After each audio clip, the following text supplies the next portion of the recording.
Folks, it's RJ Young. I am not on a step mill. Consider hitting the like and subscribe button because I upload a video every single day. It's always OU related, college football related, sports related. We have a good time. And today we're going to talk about this trash Super Bowl that we all just watched. I say that we all just watched. I'm not really sure that everybody watched it. I think that only diehard football fans, Patriot fans, Rams fans, such as they are, and folks that are generally going to be starved for football until August. Yeah, we were getting every bit we could, even as we were treated to an absolutely destructive game to the sport. And I'm being facetious when I say that, but you can't actually go out and tell people that you enjoyed watching that game. I mean, I guess you can if you're SEC fans, but we don't really count SEC fans. They're aliens unto themselves. And this game was played in Atlanta. Sure looked like it too, man. And look, congratulations to Georgia, who got a score from a Georgia running back when they needed it in a championship game. However, it was the only touchdown in this entire game. And look, man, I watched Oklahoma play 14 games last season. I'm used to seeing touchdown score points. He missed me with the defensive struggles, okay? Just hired a dude in Norman for which we're saying, yo, I'm not expecting you to be Jeremy Pruitt. I'm not expecting you to be Kirby Smart. I'm not even expecting you to be Gary Patterson. I'm just expecting you to not let the defense suck. That's what we're doing out there in Norman. So watching this, whatever this was just, my eyes were bleeding. Now, I watched this by myself at home because that's just how I'm built for this kind of stuff. I'm not really trying to go to your Super Bowl party and not watch the game and talk about, your 7-layer dip that you four layers into as we continue to go down. That's a joke on the Bud Knight dude, and I hope that campaign is gone because I hate that commercial. But you get where I'm going with this. I wanted to watch football. I wanted to watch the X's and O's and the scheme of the game. I wanted to enjoy Bill Belichick going up against Wade Phillips. I wanted to enjoy Sean McVay going up against Brian Flores. And to a degree, I guess I got what I wanted. I guess I got exactly what I wanted. I got Brian Flo doing everything he could to make Jared Goff uncomfortable. And I also got Sean McVay trying to dial stuff up without Todd Gurley. And that is a problem that we'll get into. But let's keep it 100. Tom Brady furthers his status as the GOAT. Didn't know you could make it any farther than he did. 6 Super Bowl rings in 9 appearances. He was absolutely not good. Okay? Wasn't actual bad. Wasn't as bad as this game was. But he was surely not great at his job. Because his first pass, granted, was tipped. Still an interception. And he's throwing ducks out there. Like, he looks like Peyton Manning era Denver Broncos. Okay? Just grapefruits. And if he didn't have Julian Edelman out there catching everything, I wonder what this game would have looked like. Now, I know what it would have looked like. It would have looked like Sonny Michel tearing up I just hit the, what did I hit? Headphones. It would have looked like Sonny Michel just tearing up the Rams defense like he was. And you didn't really need James White, did you? No, you didn't. You got a little bit out of Gronk. You got some plays out of Gronk. Didn't really need him. The one opportunity Chris Hogan had to make a play on the ball, I was left saying Josh Gordon would have made a play on that ball, and y'all better give that man his Super Bowl ring. I think Tom Brady, yes, he beat the Rams by being Tom Brady this time. He did not beat the Rams by being the dude who became Tom Brady, okay? The guy who could literally just pick you apart, make every throw on the field, right? And you had to basically game plan for him. No, they beat the Rams defense, Wade Phillips' defense, by scheming up on Aaron Donald. He still was disruptive. In Ndamukong Suh, he was still disruptive, and going at the middle of the field with Julian Edelman, and then spreading him out, giving the ball to Sonny Michel. I mean, they really did just count the box, okay? If there were 6 or fewer in the box, they ran the ball. If there were more, they might have play action faked it. Probably not. They said, hey, Julian, I'm going to find you one-on-one because this dude named Aqib Talib can't actually guard you. And if he can't guard you, can't nobody in that secondary guard you. And that is why you end up with Julian Edelman with like 10 catches for 141 yards, right? That's how that happens. But Tom Brady did not beat the LA Rams by being the dude you'd seen 10 years ago, or even the dude that beat the Rams the first time. No, you saw a guy who was simply just playing quarterback. And he didn't look great doing it. He did just enough to do it, and that's what the game is about, doing enough to win. And at the end of the day, it's about counting rings, which leads me to my favorite Tom Brady story, for which I told on Fight Me, my radio show, on the Sports Animal. That's the Tulsa Sports Animal, 97.1 locally, KYAL, also streaming online for those of you that miss it.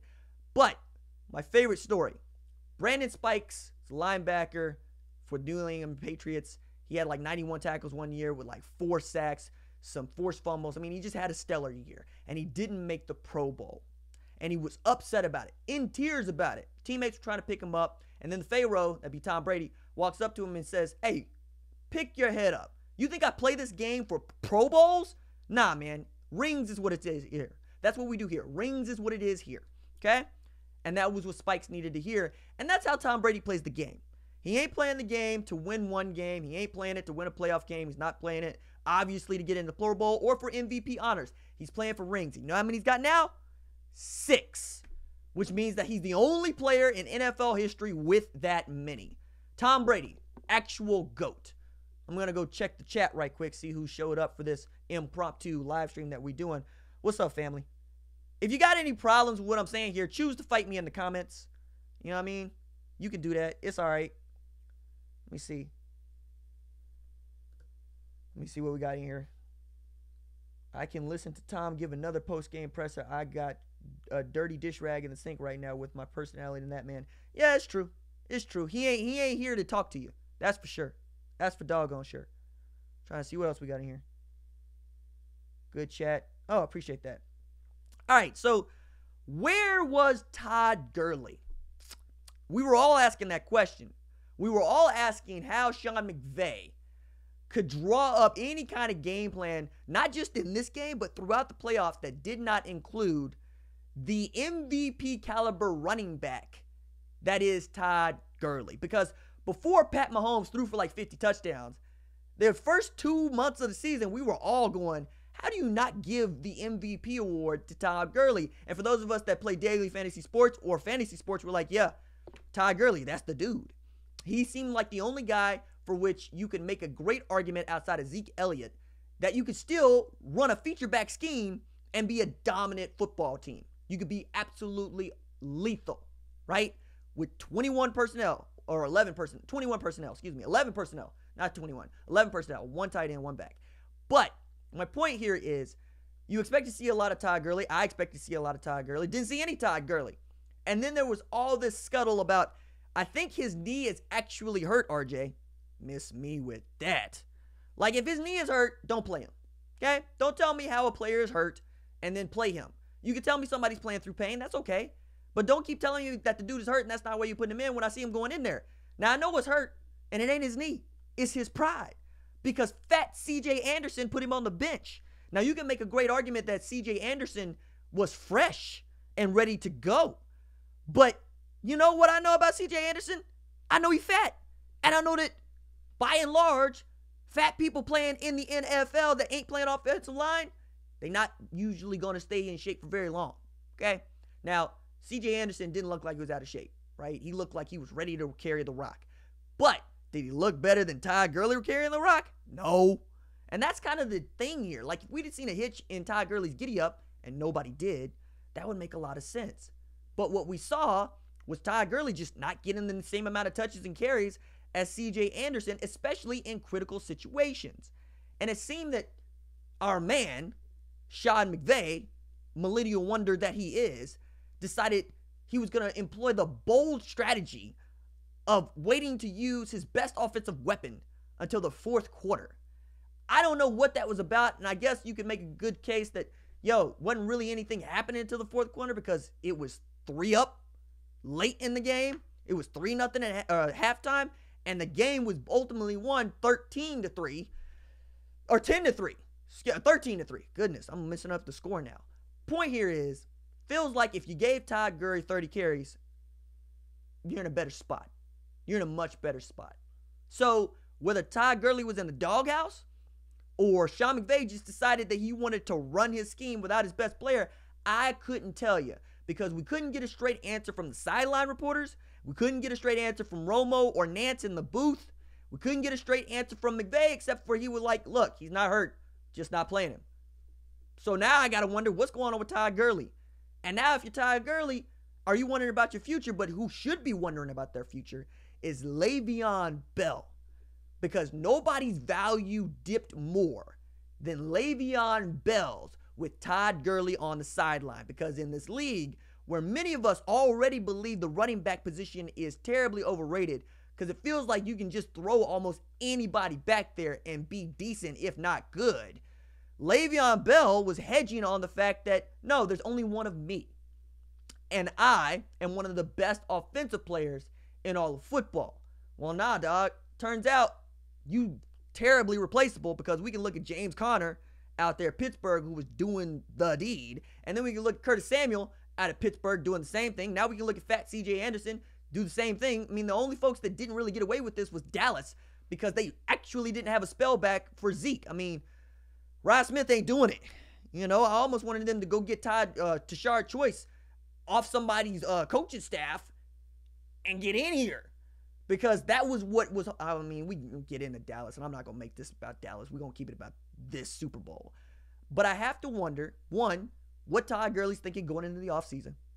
Two, who's actually going to pay Le'Veon Bell the kind of money that he wants to get paid. And three, why would you ever let your child grow up to play running back? No. I mean, yes, the offensive rookie of the year was a running back. But you know what it took for that dude to be the offensive rookie of the year? The Quan had to get over 2,000 yards from scrimmage. The Quan had to have 1,307 yards rushing. And the Quan had to lead his team in receptions with 91 to beat out a dude, great dude, who didn't start the entire year at quarterback. So it's a quite large climb. It's an uphill battle to make a name for yourself as a running back in today's NFL, where everybody's athletic, everybody knows how to cover the points, and everybody can run between the tackles. That in and of itself, Todd Gurley, wish you well, wish you luck. Same thing with Sony Michel, because I don't think you're going to be a Patriot in a couple of years. Same thing with James White, because that's just what Bill Belichick does. I mean, we saw Rex Burkhead make maybe the biggest run of the game. Nebraska fans going to get some mileage out of that, man. They're going to be insufferable, because they're going to be like, yo, Rex Burkhead got a ring. What's up? And I'm going to be like, Josh Gordon got a ring. What's up? He went to Baylor. Ain't nobody want to hear that. And for those of you that don't think that Josh Gordon deserves his ring, peep game. He played in more regular season games than Rex Burkhead, had multiple 100-yard receiving days, and demonstrated his worth to the team, because Chris Hogan can't take the top off the defense, and that's what Josh Gordon does best. You know, you missed having him in this game, and you can make an argument that if you don't have him, maybe you don't make playoffs, right? And for those of you that want to make that joke about how he could be doing something illegal and still make the catch, you can make that joke, as long as you give him his ring, which is one more ring than dudes like Aaron Donald, Ndamukong Suh, Dante Fowler, Jared Goff, Todd Gurley. It's more than they got. And I'm sure that they won't forget that, right? Let me check the chat, see who's in here. Can't believe they didn't play Gurley. That's Gary Bentley. What's good, fam? Adrian Cox. I saw McVay's eyes stare into the distance a few times. Is what it is. What else we got in here? Goff was pretty shook for the most of the game. Man, he had 4 women in Tom Brady jerseys giving him the business. Jared Goff was so awful that I felt sorry for him. I felt sorry for him because, look, you didn't know what this was going to be like. You never faced a Belichick defense. Not like this. Not only did they scheme you out, they didn't give you your best offensive weapon. They were running play action without actually running the ball. You know, and I mean, you can tell Robert Woods trying to make a play. You can tell Brandon Cooks is trying to make a play. But at the end of the day, they were getting shook too. You had dudes like McCourty going over the top, going, hey, take this elbow. And you had Stephon Gilmore in your chili. When Patrick Chung was in the game, he was in your chili. They were giving up nothing to the smaller, tinier, if faster, Los Angeles Rams wide receivers. And why should they? The thing that the Patriots demonstrated against the Chiefs is that they're not afraid to pick up a penalty. They're going to play press man, and they're going to get in your chili, and they're going to force the ref to throw a flag. And that's how they took away anybody that Jared Goff wanted to throw the ball to. Okay? So, one, your receivers are useless because they can't get off of blocks and they're being harassed on their routes. Two, you can't actually throw an outlet to tight ends because you got them in to max protect. And three, you don't have your best offensive weapon and running back at your disposal to try to take some of this heat off of you, so you got dudes just T-fying on you.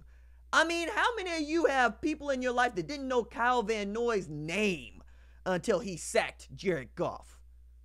Probably a lot, okay?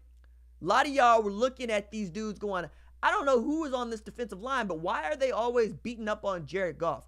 He wanted to know the same thing. The kid from Cal, this wasn't what he wanted. You know, Halle Berry was not tiptoeing on that turf. Those were grown men looking to take off his head, coming for his kidneys. You know, trying to get him to wake up in the morning and piss blood. And that's, you know, that's the game. But also, if you Jared Goff, you might not get back to this stage again. Because there's nothing about the Rams that, to me, says that they get back to this, especially going into this offseason where they're going to have to make some moves. Okay? That defense going into this season was supposed to be the thing that carried them. Ends up being the offense, which is fine. But there's a lot of dudes on that defense that might be wanting to go elsewhere, and a lot of dudes on that defense that are construed as misfit toys. Dante Fowler, Ndamukong Suh, Marcus Peters, Aqib Talib. These are all dudes that got passed that kind of followed them around. Now they can play, and there's going to be a place in this league for misfit toys that can play. But maybe you don't want to stick around after what you just went through.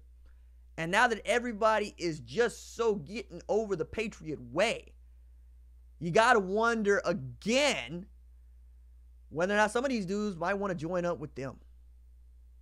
Let's see who else is in here. What we got? Pats are best after the halftime. They know how to adjust. I'm not going to argue with that. Where was sweet victory? I don't know, man. I could have done without that. Wow, getting sick of the NFL. Yeah, this is exactly what NFL fans deserved. NFL fans deserve this Super Bowl.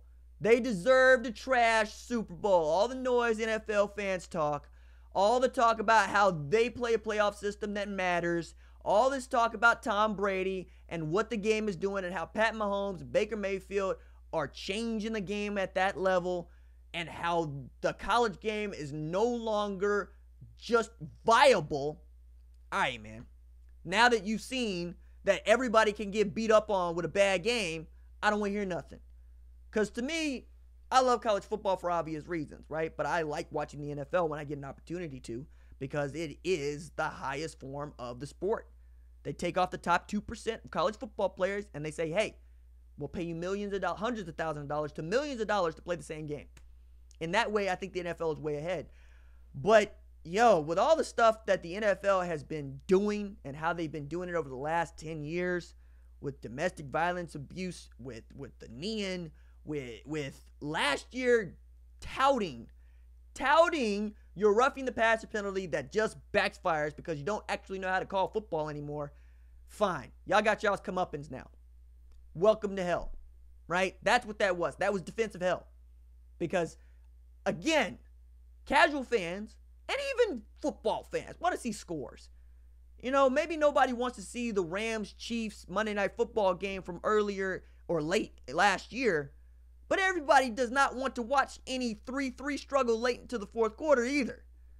I mean, there are those of you that I know live and die by LSU, Alabama, but that ain't 95% of football fans. And for you purists out there, this is how your game dies.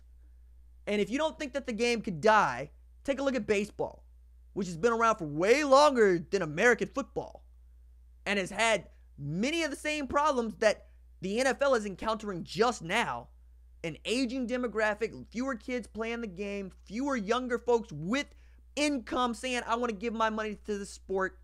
That is where the NFL is now. And frankly, that's where college football might be headed as well, because college football and the NFL are kind of in lockstep when we're talking about future. And the NBA is growing, and the NBA is doing a lot to try to make itself the global game. It's not competing with football. It's not competing with baseball. It's competing with soccer, which is a game a lot of folks who like American football don't invest any time in. But you know what? Those folks aren't 35 and younger. Most 35 and younger are at least literate when we're talking about teams like Arsenal, Chelsea, Manchester United, Manchester City. They watch the World Cup. Now, we can get into the demographics and economics of how America ages and what America gives its eyes to. But you would be wise to take a look at what happened in this game, look at who watched it, and then see what folks like me and folks that live next to you have to say about it. Because if they don't feel like this was worth their time, and you get another one like this, they're not going to come back. The Super Bowl commercials were okay. By Super Bowl standards, they were okay. They weren't great. They weren't the appointment television that they have been in past years. So when you have Super Bowl commercials like the one we had today, coupled with a game that wasn't as offensively entertaining as anything that we'd seen on the lead up to it, yeah, that's a recipe you got to fix. And what we know about the NFL is they're not eager to bend to anybody about anything. So I would not be surprised to find out that we're talking about the NFL in the same way that we're talking about Major League Baseball 10, 12 years from now. Keep that in the back of your skull. See what else got in here. Mama! What Mama got to say? Mama says, Tom Brady and the offense in the end won the game that was with an almost defensive stand. With almost a defensive stand. All right. What else we got in here? I enjoy the Super Bowl. Good defensive games is like a chess match. It makes touchdowns more important. That's you. And you're in the minority. That's what I'm trying to tell you. Being in the minority ain't such a good thing. Member of the minority speaking to you. What else we got in here? I'm trying to look. What we got? We got RG, you think Tom Brady played that much better than Goff? Because I don't. Just look at the stats. Tell you everything you need to know.